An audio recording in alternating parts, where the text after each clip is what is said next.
ದಾವಣಗೆರೆ ಪಟ್ಟಣದಲ್ಲಿ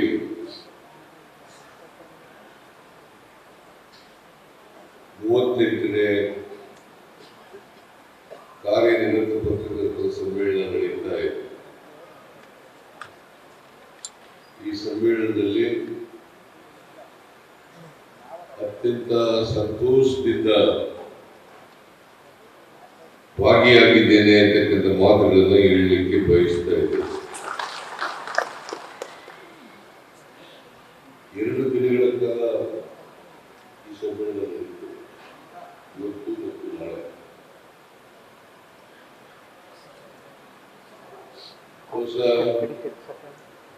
ಇದು ಉದ್ಘಾಟನಾ ಸಮಾರಂಭ. ಇವತ್ತು ಮಧ್ಯಾಹ್ನದ ನಂತರ ಆಮೇಲೆ ನಾಳೆ ಅನೇಕ ವಿಷಯಗಳ ಮೇಲೆ ಚರ್ಚೆ ಮಾಡ್ತೀವಿ ಅಂತಕ್ಕಂಥದ್ದು ನಾವು ವಿಚಾರ ಸಂಕಿರಣ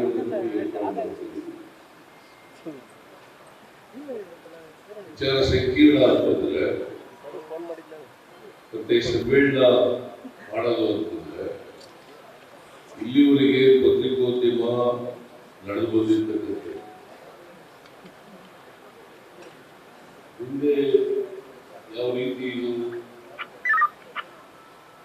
ಮುಂದುವರಿಬೇಕು ಅಂತಕ್ಕಂಥದ್ದು ಇದ್ರ ಬಗ್ಗೆ ಚರ್ಚೆ ಆಗುತ್ತೆ. ಒಂದು ರೀತಿ ಆತ್ಮಾವಲೋಕನ ಅಂತಕ್ಕಂಥ ಮಾತುಗಳನ್ನು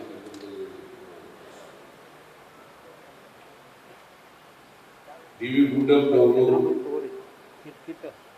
ಸಾಯಿಸಿದರು. ಅವರು 1935 ಇಸ್ವಿನಲ್ಲಿ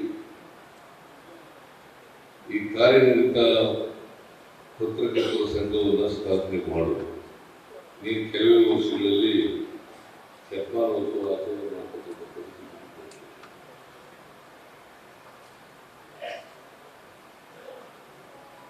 ಇಷ್ಟು ದೀರ್ಘಕಾಲ ಪತ್ರಕರ್ತರ ಸಂಘ ನಡ್ಕೊಂಡು ಬರ್ತಾ ಇದೆ. ಅದಕ್ಕೂ ಮೊದಲು ಪತ್ರಿಕೋದ್ಯಮ ಇತ್ತು. ಪತ್ರಕರ್ತರ ಸಂಘ ಪತ್ರಕರ್ತರ ಸಂಘ ಇತ್ತು, ಅಲ್ಲ ಪತ್ರಿಕೋದ್ಯಮ ಇತ್ತು. ಯಾಕಂತಂದ್ರೆ ಈ ಪತ್ರಿಕೋದ್ಯಮ ಬೆಳೀಲಿಕ್ಕೆ ಬರೀ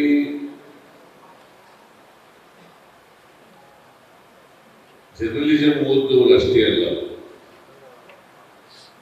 ಜರ್ನಲಿಸಂ ಓದಿದವರು ಕೂಡ ಪತ್ರಿಕೋದ್ಯಮ ಬೆಳೀಲಿಕ್ಕೆ ಅವರ ಕೊಡುಗೆಯನ್ನು ಕೊಟ್ಟಿದ್ದಾರೆ.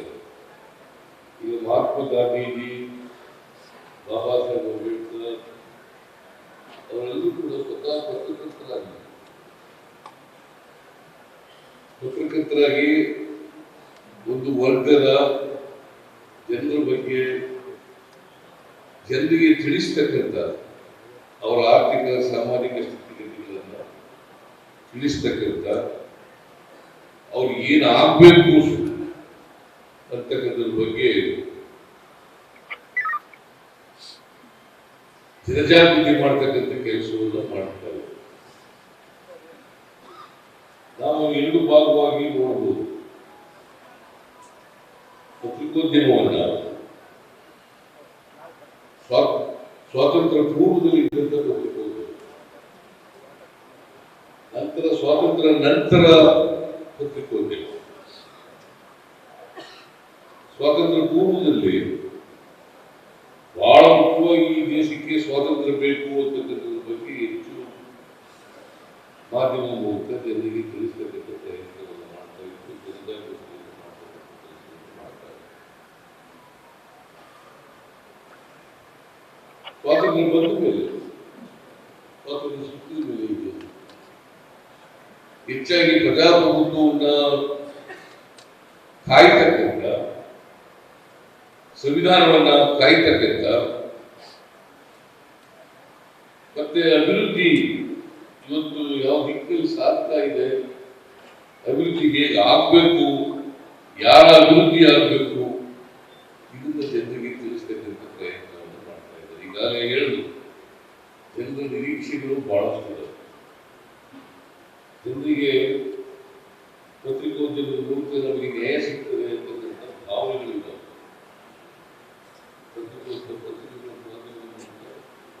ನಮಗೆ ನ್ಯಾಯ ಸಿಗ್ತದೆ, ನಮ್ಮ ಸಮಸ್ಯೆಗಳನ್ನ ಪ್ರಸಾರ ಮಾಡ್ತಾರೆ, ಜನರಿಗೆ ತಿಳಿಸ್ತಕ್ಕಂಥ ಕೆಲಸವನ್ನು ಮಾಡ್ತಾರೆ, ಸರ್ಕಾರದ ಗಮನವನ್ನು ಸೆಳೆಯುತ್ತಾರೆ. ಆ ಮೂಲಕ ಸರ್ಕಾರದಿಂದ ಆ ಸಮಸ್ಯೆಗಳಿಗೆ ಪರಿಹಾರ ಕೊಡಿಸ್ತಕ್ಕಂಥ ಕೆಲಸವನ್ನು ಮಾಡ್ತಾರೆ ಅಂತಕ್ಕಂಥ ನಿರೀಕ್ಷೆಗಳು ಮಾಧ್ಯಮಗಳಲ್ಲಿ ಜನ ಇಟ್ಟಿದ್ದಾರೆ. ಯಾವ ಕಾರಣಕ್ಕೂ ಕೂಡ ಜನರ ನಿರೀಕ್ಷೆಗಳಿಗೆ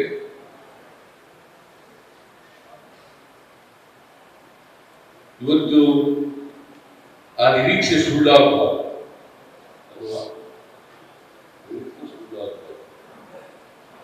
ಅದು ಆಗ್ಬೇಕು. ಇತ್ತೀಚಿನ ವರ್ಷಗಳಲ್ಲಿ ಏನಾಗಿತ್ತು, ಆಗ ಪತ್ರಿಕೋದ್ಯಮ ನಡೆಸ್ತಿದ್ದವರು ನಾವೆಲ್ಲ ಮೈಸೂರಲ್ಲಿ ನೋಡಿದ್ದೀವಿ. ಅವರೇ ಪ್ರಿಂಟ್ ಮಾಡಿ, ಅವರೇ ಮಾಡಿ ಬರೆದು, ಅವರೇ ಅದನ್ನ ಪತ್ರಿಕೆ ಹಚ್ಚಾಕಿ, ಅದು ಬಂದ ಮೇಲೆ ಹಚ್ಚಲು ಅವರೇ ಕೆಲಸ ಮಾಡ್ತಾರೆ.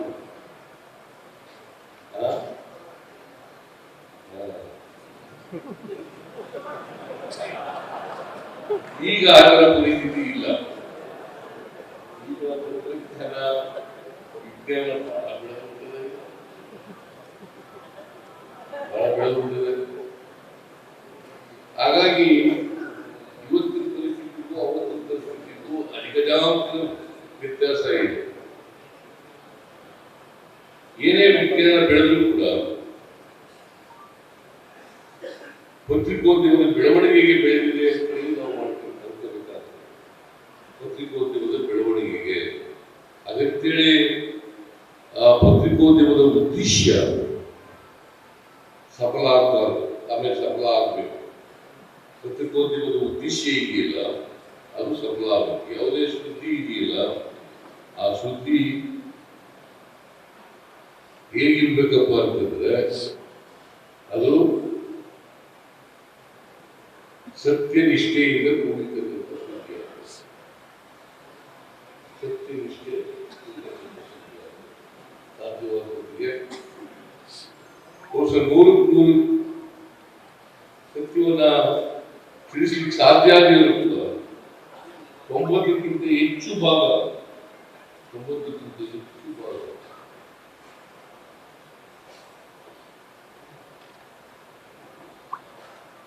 ಅದು ಸತ್ಯ ನಿಷ್ಠೆಯಿಂದ ಕೂಡಿರಬೇಕು. ಯಾಕಂತಂದ್ರೆ ನಾವು ಯಾವುದೇ ಕಾರಣಕ್ಕೆ ಮಾಧ್ಯಮದಿಂದ ಸಮಾಜದಲ್ಲಿ ಯಾವ ಬದಲಾವಣೆಯನ್ನು ನಿರೀಕ್ಷೆ ಮಾಡಿದ್ರು ಆ ಬದಲಾವಣೆ ಅತ್ಯ ಆಗಬಾರದು. ನಮ್ಮ ಸಮಾಜದಲ್ಲಿ ಅಸಮಾನತೆ ಇದೆ. ಧ್ವನಿ ಇರೋರು ಇದ್ದಾರೆ, ಧ್ವನಿ ಇಲ್ಲದಿದ್ದವರು ಜನ ಇದ್ದಾರೆ. ಅವಕಾಶಗಳಿಂದ ವಂಚಿತರಾಗಿರ್ತಕ್ಕಂಥವ್ರು ಇದ್ದಾರೆ, ಅವಕಾಶಗಳನ್ನು ಪಡ್ಕೊಳ್ತಕ್ಕಂಥವ್ರು ಇದ್ದಾರೆ. ಈಗ ಮೀಸಲಾತಿ ಇರ್ತಕ್ಕಂಥದ್ದು ಇದೆ.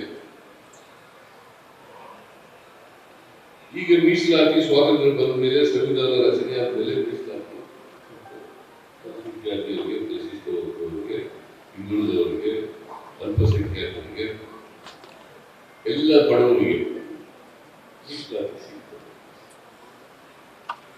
ಮೀಸಲಾತಿ ಸಿಗುವಾಗ ಅದರಿಂದ ಸಾಮಾಜಿಕ ನ್ಯಾಯ ಆಗ್ತದೆ ಅಂತಕ್ಕಂಥದ್ದು ಉದ್ದೇಶ. ಯಾಕಂತಂದ್ರೆ ನಮ್ಮಲ್ಲಿ ಆರ್ಥಿಕ ಅಸಮಾನತೆ, ಸಾಮಾಜಿಕ ಅಸಮಾನತೆ ಅಗಾಧ. ಬಡವರಿದ್ದಾರೆ, ಶ್ರೀಮಂತರು, ಬೇರುವಂತವರಿದ್ದಾರೆ, ನೆಲವಂತರು. ಮತ್ತೆ ಬಸವಾದಿ ಶರಣರು ಏನಂತ ಹೇಳುವುದು, ಸಮ ಸಮಾಜ ನಿರ್ಮಾಣ ಆಗಬೇಕು. ನಮ್ಮ ಸಮಾಜ ಆಗ್ಬೇಕಾದ್ರೆ ಏನು, ಯಾವ ರೀತಿ ಹೋಗ್ಬೇಕು ಸರ್ಕಾರ, ಇದ್ರ ಬಗ್ಗೆ ಸರ್ಕಾರವನ್ನು ಎಚ್ಚರಿಕೆಗೊಳಿಸತಕ್ಕಂಥ, ಸರ್ಕಾರಕ್ಕೆ ಸಲಹೆಗಳನ್ನು ಕೊಡ್ತಕ್ಕಂಥ ಭಾರತೀಯ ಸಮಾಜವನ್ನು ನಿರ್ಮಾಣ ಮಾಡಲಿಕ್ಕೆ ಸಾಧ್ಯ.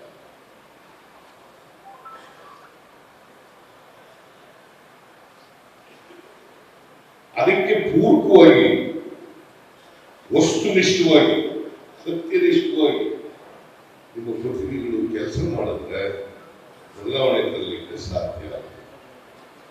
ಈಗ 850 ವರ್ಷಗಳ ಹಿಂದೆ ಬಸವಾದಿ ಶರಣರು ಸಮಸಮಾಜ ನಿರ್ಮಾಣ ಆಗಬೇಕು, ಕಂದಾಚಾರ್ಯಗಳು ಹೋಗ್ಬೇಕು, ಮೌಢ್ಯಗಳು ಹೋಗ್ಬೇಕು, ಕರ್ಮ ಸಿದ್ಧಾಂತ ಹೋಗ್ಬೇಕು.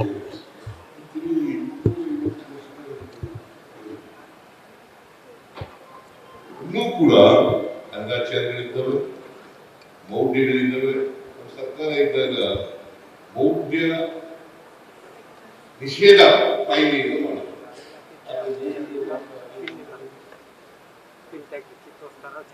ಆದ್ರೆ ಅದಕ್ಕೆ ನಾನು ಹೇಳ್ತೀನಿ, ಏನ್ ಹೇಳ್ತೀನಿ ಅಂತಂದ್ರೆ, ಮಾಧ್ಯಮಗಳು ಯಾವ ಕಾರಣಕ್ಕೂ ಕೂಡ ಮೌಢ್ಯಗಳನ್ನ, ಕಂದಾಚಾರಗಳನ್ನ, ಕರ್ಮ ಸಿದ್ಧಾಂತವನ್ನು ಪೋಷಿಸಿ ಮಾಡ್ತಕ್ಕಂಥದ್ದು ಆಗಬಾರದು. ನನ್ನ ಅನುಭವ, ಒಂದ್ಸಾರಿ ನಾನು ಹಿಂದೆ ಚೀಫ್ ಮಿನಿಸ್ಟರ್ ಆಗಿರುವಾಗ ಒಂದು ಕಾಗೆ ಬಂದ ಕಾಗೆ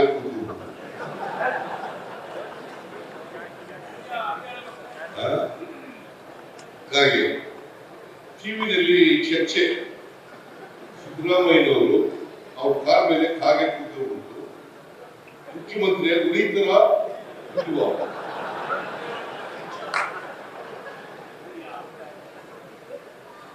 ಒಬ್ರು ಹೇಳಿದ್ರು ಇಲ್ಲ ಇಲ್ಲ ಉಳಿತಾರೆ, ಬಜೆಟ್ ಮಂಡಿಸಿದ ಮೇಲೆ ಗೊತ್ತಾಯ್ತಾರೆ ಅಂತ. ಇನ್ನೊಬ್ರು ಹೇಳಿದ್ರು ಬಜೆಟ್ ಮಂಡಿಸ್ತೀನೇ ಹೊರಟೋಗ್ಬಿಡ್ತಾರೆ ಅಂತ. ಇದು ಚರ್ಚೆ ಟಿವಿನಲ್ಲಿ ಅವ್ರಿಗೆ ಬಹಳ ದೊಡ್ಡದಾಗಿ ಚರ್ಚೆ ಮಾಡಲಿಕ್ಕೆ. ಅದಾದ್ಮೇಲೆ ನಾನು ಇನ್ನೂ 2 ವರ್ಷ ಓದಿದ್ದೆ, ಹೋಗಲೇ ಇಲ್ಲ. ಇಲಾಖೆಗಳು ಹೇಳಿದ್ರಲ್ಲ ಬಜೆಟ್ ಉಚಿತ ಹೊರಡ್ತಾರೆ, ಒಬ್ರು ಹೇಳೋದು ಹಾಗೆ ಕೂತ್ಬಿಡ್ತಾರೆ. ಪಾಪ ಅದು ಕಷ್ಟ ಏನೋ ಬಂದು ಕೂತಿದ್ದು ಮುಗಾಯ್ತು.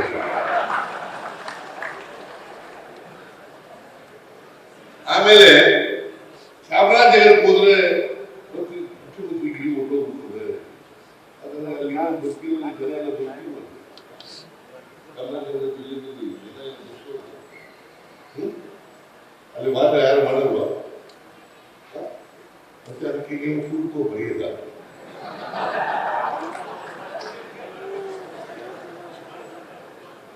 ನಾನು ಅದಕ್ಕೆ 12 ಸಾರಿ ಹೋದೆ ಚಾಮರಾಜನಗರಕ್ಕೆ. ಶಿವರಾಜನವ್ರ ನಂತರ ನಾನೇ 5 ವರ್ಷ ಪೂರೈಸಿದ್ದೇನೆ.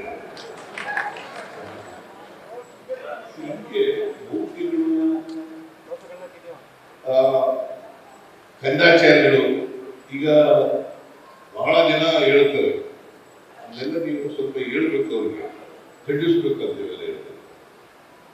ನಾನು ಯಾಕಪ್ಪ ಈ ತರ ಹುಟ್ಟಿದ್ಯಾ ನೀನು, ಬಟ್ಟೆ ಇಲ್ಲ, ಊಟಕ್ಕಿಲ್ಲ, ಏನು ಜಮೀನಿಲ್ಲ, ಯಾಕೆ ಓದಿಲ್ಲ ನೀನು ಅಂತ ಹೇಳಿದ್ರೆ ನಾನು ಹಣೆ ಬರ ಸ್ವಾಮಿ, ಹಣೆ ಬರೋದು ಬಂದಿದ್ದ, ಅಥವಾ ಹಿಂದಿನ ಜನ್ಮದಲ್ಲಿ ಪಾಪ ಕೆಲಸ ಮಾಡಿಬಿಟ್ಟಿದ್ದೆ ಅದಕ್ಕೋಸ್ಕರ ಈಗ ಹುಟ್ಟುಬಿಟ್ಟಿದ್ದೀನಿ ಅಂತ ಹೇಳಿ. ಹಿಂದಿನ ಜನ್ಮದಲ್ಲಿ ಹಿಂದಿನ ಜನ್ಮ ಮೊದಲ ಜನ್ಮ ಅಂತ ಇದೆಯಾ?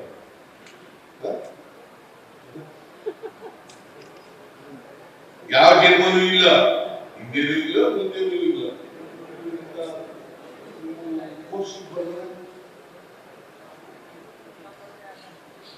ಸೊ ಅದಕ್ಕೆ ನಾನು ಏನ್ ಹೇಳ್ತೀನಿ ಅಂದ್ರೆ, ಕಂದಾಚಾರ್ಯರು, ಮೌಢ್ಯರು, ಕರ್ಮ ಸಿದ್ಧಾಂತ ಈ ಸಿದ್ಧಾಂತಗಳನ್ನು ದಯಮಾಡಿ ಅವರು ಬೆಂಬಲಿಸಬೇಡಿ.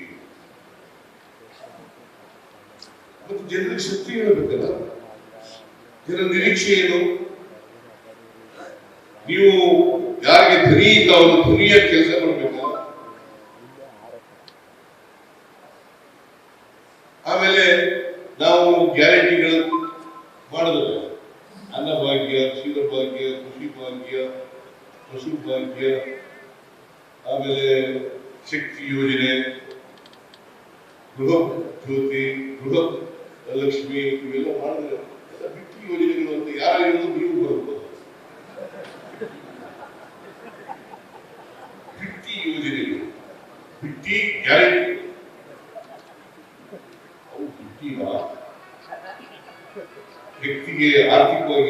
ಸಾಮಾಜಿಕವಾಗಿ ಶಕ್ತಿ ತುಂಬದ ಇಲ್ವಾ ಅಂತ ಯೋಚನೆ ಮಾಡಬೇಕು. ನಾವು ಶಕ್ತಿ ತುಂಬದೆ ಹೋದ್ರೆ ಕೇವಲ ಪ್ರಚಾರಕ್ಕೋಸ್ಕರ ಫಿಸಿಕಲ್ ವೆರಿಫಿಕೇಶನ್ ಮಾಡಿ ಅವ್ರು ಯಾರು ವಿರೋಧಿಸ್ತರೋ ರಾಜಕೀಯಕ್ಕೆ ಹೋಗಿ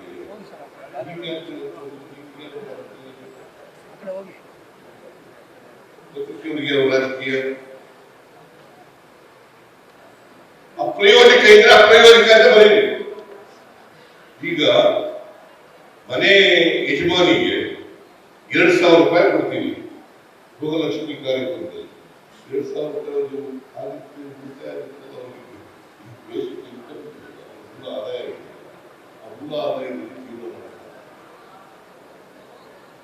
ಮೂಲ ಆದಾಯದಲ್ಲಿ ಜೀವನ ಮಾಡಕ್ಕಾಗಲ್ಲ.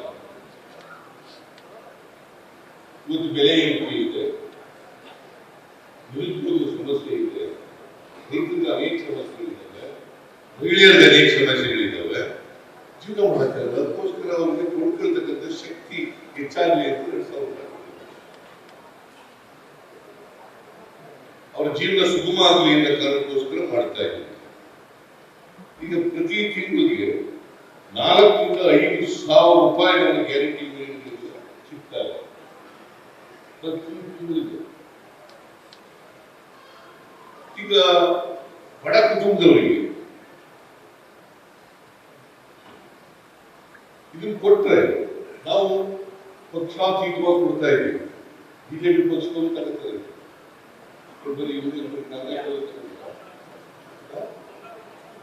ಎಲ್ಲ ಜಾತಿಯವರು ತಗೊಳ್ಳಲ್ವಾ, ಎಲ್ಲ ಧರ್ಮದವರು ತಗೊಳ್ಳಲ್ವಾ, ಎಲ್ಲ ಭಾಷೆಯವರು ತಗೊಳ್ಳಲ್ಲ. ಪಕ್ಷಾತೀತವಾಗಿ, ಧರ್ಮಾತೀತವಾಗಿ, ಜಾತ್ಯಾತೀತವಾಗಿ ಈ ಕಾರ್ಯಕ್ರಮಗಳನ್ನು ಕೊಡ್ತಾ ಇದ್ದಾರೆ. ಬರೀ ಕಾಂಗ್ರೆಸ್ನವರು ಮಾತ್ರ ಕೊಡ್ತಾ ಇಲ್ಲ ಈ ಕಾರ್ಯಕ್ರಮ, ಅಥವಾ ಹಿಂದೂ ಧರ್ಮದವರು ಮಾತ್ರ ಕೊಡ್ತಾ ಇಲ್ಲ.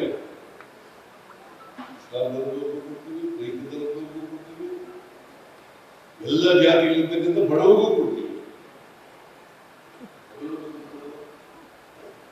ಈ ಕಾರ್ಯಕ್ರಮದಿಂದ ಬಡವರ ಪಾಲಿಗೆ ಅನುಕೂಲ ಆಗ್ತದೆ.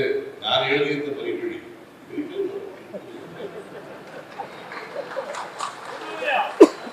ನಾನು ಹೇಳಿದೆ ಅಂತ ಬರೆಯಕ್ಕೆ ಹೋಗ್ಬೇಡಿ. ಯಾವುದನ್ನೇ ಪ್ರಕಟ ಮಾಡಕ್ಕೆ ಮುಂಚಿತವಾಗಿ ಫಿಸಿಕಲ್ ವೆರಿಫಿಕೇಶನ್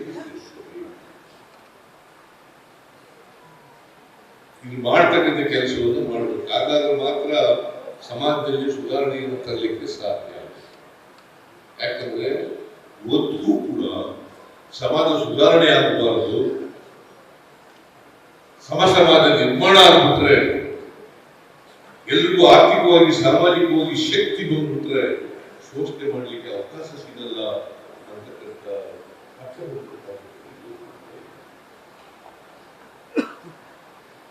ಆ ಪಟ್ಟಭದ್ರ ಹಿತಾಸಕ್ತಿ ಯಾರು ಅಂತಕ್ಕಂಥ ಗುರುತರಿಸಿ ಬಲಿಯಾಗ್ತಕ್ಕಂಥ ಕೆಲಸವನ್ನು ದಯವಿಟ್ಟು ನಾನು ಮಾಡಿದ್ರೆ ಸಿದ್ದರಾಮಯ್ಯ ಮಾಡ್ತಾ ಇದ್ದಾರೆ. ಪಟ್ಟಭದ್ರ ಹಿತಾಸಕ್ತಿ ಇನ್ನೊಬ್ರು ಮಾಡಿದ್ರೆ ಇನ್ನೊಬ್ರು ಮಾಡ್ತಾರೆ. ಇಷ್ಟವಾಗಿರದೇ ಹೋದ್ರೆ ಆಮೇಲೆ ರೌರ್ಯ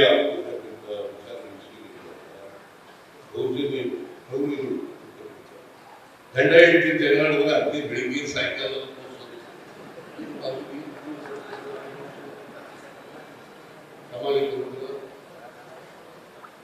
ಗಂಡ ಹೆಂಡತಿ ಜಗಳ ಉಂಟು ಬರೋದವರಿಗೆ ದಾರಿ ಆಗಿದ್ದಾರೆ ಅಲ್ವೇನ್ರಿ? ಗಂಡ ಹೆಂಡತಿ ಜಗಳ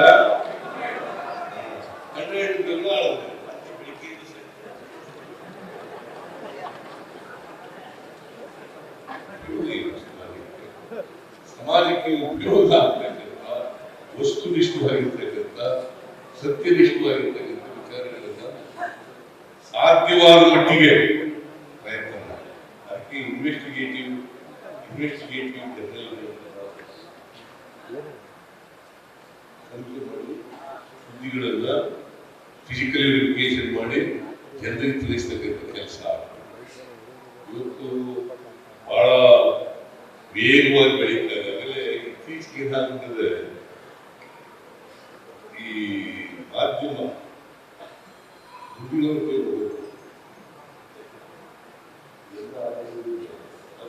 ಪತ್ರಿಕೆದಾರರು ಅವರೆಲ್ಲ ಈಗ ಕಷ್ಟ ಆಗುತ್ತೆ. ಆಮೇಲೆ ಏನಾಗ್ತದೆ, ಶ್ರೀಮಂತರು ಏನ್ ಹೇಳ್ತಾರೆ ಮರಿಬೇಕು. ಬಹಳ ಹುಷಾರಾಗಿರ್ಬೇಕು. ಯಾಕಂದ್ರೆ ಪತ್ರಿಕೋದ್ಯಮ ನಾನು ಯಾವಾಗಲೂ ಕೂಡ ಫ್ರೀಡಮ್ ಆಫ್ ಸ್ಪೀಚ್ ಅಲ್ಲಿ ನಂಬಿಕೆ ಇಟ್ಟಿದ್ದೇನೆ. ವ್ಯಕ್ತಿ ಸ್ವಾತಂತ್ರ್ಯ ಮತ್ತೆ ಕನ್ನಡದಲ್ಲಿ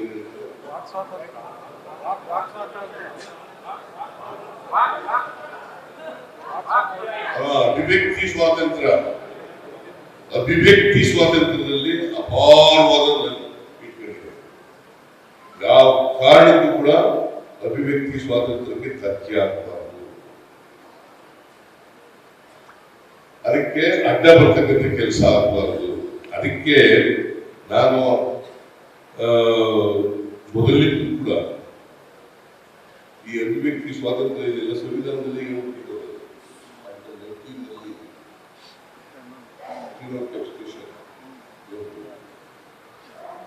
ಅದಕ್ಕೆ ಯಾವ ಕಾರಣಕ್ಕೂ ಫ್ರೀಡಮ್ ಆಫ್ ಎಕ್ಸ್ಪ್ರೆಷನ್ ಇಲ್ಲದೆ ಹೋದ್ರೆ ಮನುಷ್ಯತ್ವ ಉಳಿಯಲಿಕ್ಕೆ ಸಾಧ್ಯ ಆಗುತ್ತೆ. ಸಮಾಜದಲ್ಲಿ ವೈಚಾರಿಕತೆಯನ್ನ ವೈಜ್ಞಾನಿಕತೆಯನ್ನ ಬೆಳೆಸಲಿಕ್ಕೆ ಸಾಧ್ಯ ಆಗುತ್ತೆ. ಮತ್ತೆ ಬದಲಾವಣೆ ತರಲಿಕ್ಕೆ ಸಾಧ್ಯ.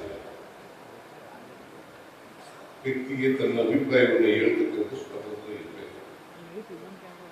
ಅದ್ರ ಬಗ್ಗೆ ಏನಿದೆ ನಿಮ್ಗೆಲ್ರಿಗೂ ಕೂಡ ಆ ಸ್ವಾತಂತ್ರ್ಯ ಇರೋದ್ರಿಂದಲೇ ಇಲ್ಲಿವರೆಗೆ 32ನೇ ಎಷ್ಟೋ ವರ್ಷಗಳಿಂದ, ನೂರಾರು ವರ್ಷಗಳಿಂದ ಪತ್ರಿಕೋದ್ಯಮ ಬೆಳೆದ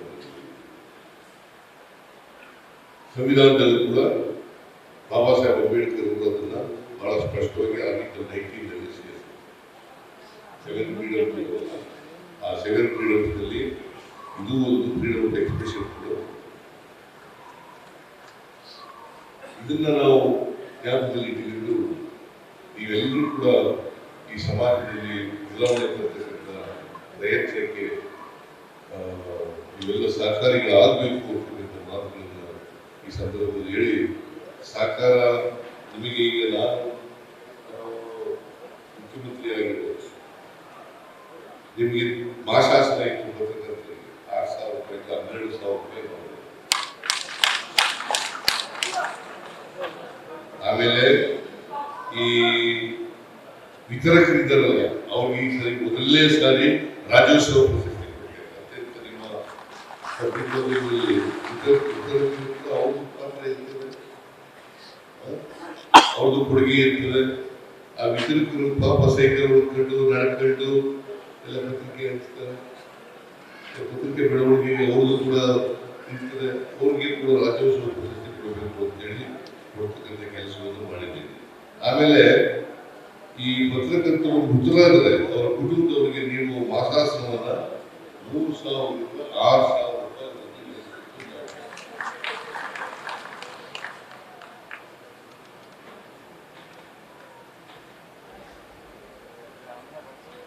ಆಮೇಲೆ ಕಾರ್ಮಿಕ ಇಲಾಖೆ ಮೂಲಕ ನಿಮಗೆ ವಿಮಾ ಸೌಲಭ್ಯ ಜಾರಿಗೆ ತಗೊಂಡದ್ದು ನಾವೇ.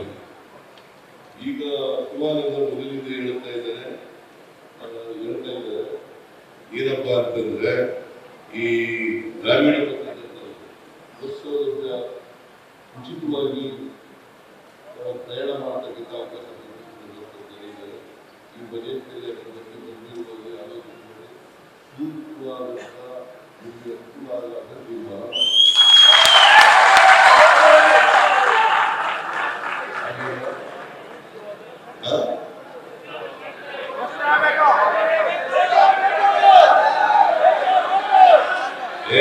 ಬಜೆಟ್ನಲ್ಲಿ ಬಜೆಟ್ ಹೊಡಿಸ್ತಾ ಇದ್ದಾರೆ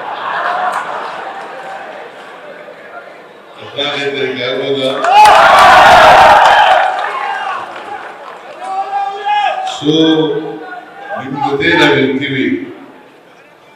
ನಾವು ಒಳ್ಳೆ ಕೆಲಸ ಮಾಡಿದ್ರು ಒಳ್ಳೆ ಕೆಲಸ ಮಾಡಿದ್ರು ಅಂತ ಹೇಳಿ, ಕೆಟ್ಟ ಕೆಲಸ ಮಾಡಿದ್ರು ಕೆಟ್ಟದು ಅಂತ ಹೇಳಿ, ಒಳ್ಳೇದು ಮಾಡಿದ್ರು ಕೆಟ್ಟದು ಅಂತ ಹೇಳ್ಬೇಡಿ. ಮತ್ತೆ ಇನ್ ಬೇರೆಯವ್ರು ಕೆಟ್ಟದ್ದು ಮಾಡೋದು ಒಳ್ಳೇದು ಅಂತ ಹೇಳೋದು ಬೇಡಿ. ಎಲ್ಲರಿಗೂ ನಮಸ್ಕಾರ.